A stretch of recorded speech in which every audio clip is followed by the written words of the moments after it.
E aí galera, beleza? Começando o primeiro vídeo no canal, Bike Check da minha Canadian.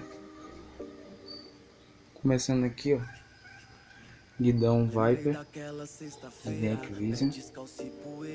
Essa suspensão aqui eu não sei qual é, eu peguei ela já usada. Então, quem souber, ó, tem um Travolta aqui, ó, da RST, mas eu não sei qual é o modelo. O pneu tá careca, que eu não tô andando direito, então não tô nem ligando muito. VMAX aqui, ó. Eu tirei o freio da frente, era disco também. Ração inox dupla preta. O cubo é da Schunfeng, tá aqui atrás. Coisa da Schunfeng.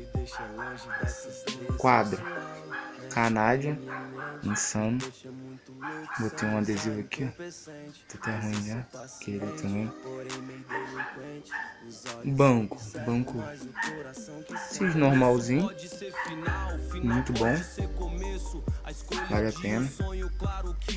Atrás também VMAX com pneu praeiro da Levorin.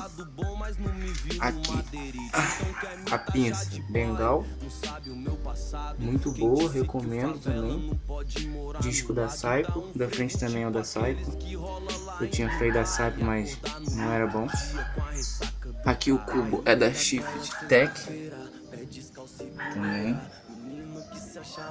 Aqui, deixa eu virar a bike.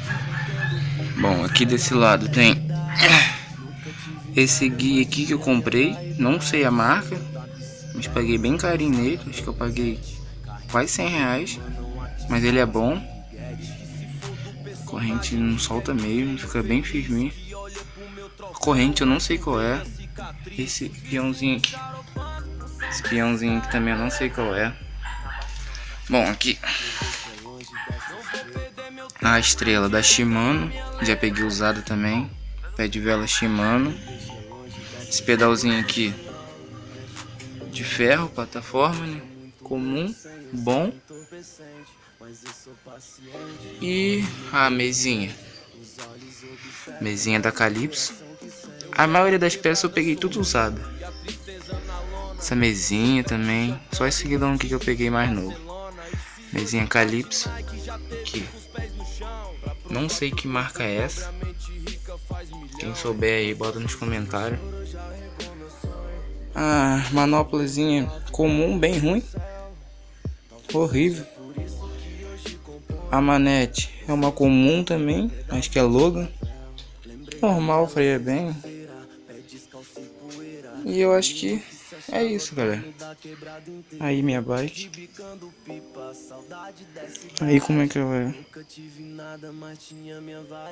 Se quiser dar opinião aí pra melhorar. Eu acho que eu vou botar esse banco aqui preto. Gosto muito desse adesivo da VMAX. Vou colocar também atrás. Ficar na frente e atrás.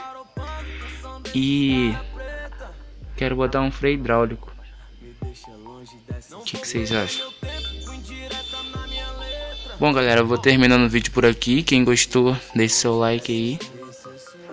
E curte, comenta aí o que vocês acharam. Mas eu sou paciente, porém meio delinquente. Os olhos